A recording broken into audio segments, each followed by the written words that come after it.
Here's what the option select combo route looks like when there's no burst from the opponent.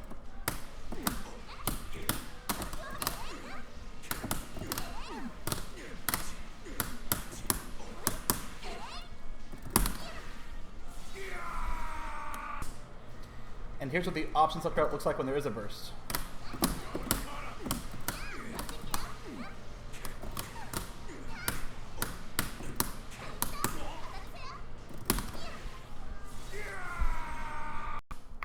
Let's talk about hit stop, input priority, and how Bridget has a pretty unique and more accessible option select than most based on those to jump, cancel, and block a burst if they have it off the close slash. So the ultimate goal here is we're going to do close slash 1 and 2, and if the opponent were to burst in the first set of close slash, we'll be able to jump and block the burst.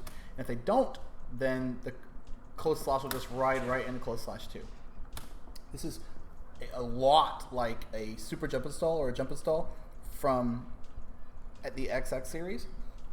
The real magic that happens in this game, though, is that Bridget's close slash 1 and 2 have different hit stops.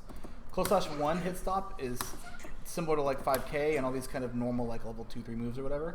But close slash 2 is a launch attack that has a significant amount of hit stop. See, Soul gets kind of like thrown up there, and you can, if you Gatling early, he's launched, but if you Gatling late, he's standing. That's because the extra hit stop, and they want you to see that and feel that, right? So there is more hit stop on close slash 2. Now, because of the hit stop, we can use that as a time to input some inputs into the game and have it option select the outcome for us. So you'll see here that I'm going to do jump. On 2, I'm jumping. Notice how I press jump right when the 2 hits, and then my character jumps later. They don't jump as soon as the move connects because there's a hit stop to go through. Hit stop kind of pauses the game, right? So in that same way, you'll notice that I can do jump and a punch. I'm pressing punch here, but because I'm like in the jump startup and there's no Gatling to punch, that my character just jumps. Well, you can cheat, and then instead of doing jumping out of the move, you can cancel the jump startup, because when you jump, there's a few frames of a crouch. See that? There's a crouch animation on the startup of jump, right? So you can cancel that with a normal.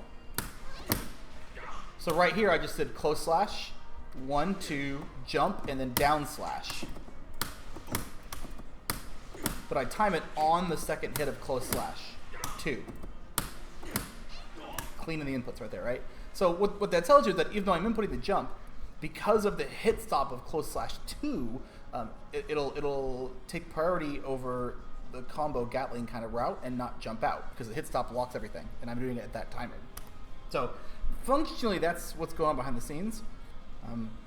What we're really doing, instead of jumping up, we're going to jump up forward to jump into the burst to bait it, and then instead of doing down S, we'll do down back S, or you can also option select it with like a back button as well. But instead, we're going to do an attack, like a slash, back S, or down back S, and then roll on kick. So notice I'm like holding kick here and get a FD. So we're going to do this, because you cannot FD cancel. You cannot FD cancel a Gatling. So instead, on hit, you'll get the Gatling, even though I'm inputting FD there. And then furthermore, I'm inputting like the roll on, back plus S, and then K. Okay, so when it all comes together, looks like this. I'm on second hit, I'm jumping up forward, then doing down back. And then the slash kick roll on. Cool. Now, just a basic combo, right? So the magic here is, though, if the opponent were to burst, that means that we would not make contact with close slash 2. So therefore, we don't get all this extra hit stop. And without this extra hit stop eating our inputs, we'll then get the jump cancel and the Kara swing to FD that will block the burst. So let's turn the opponent on to burst on hit 1. And you'll notice that I'm inputting this when hit 2 would hit.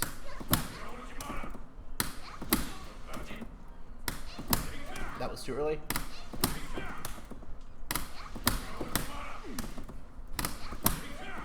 A little early.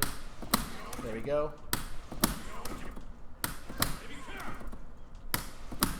That looks about right. Now again, we'll turn it off, do the exact same thing.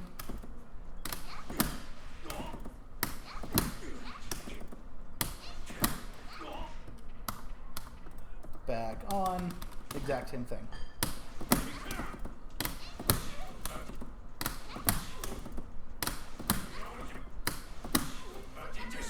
There it is.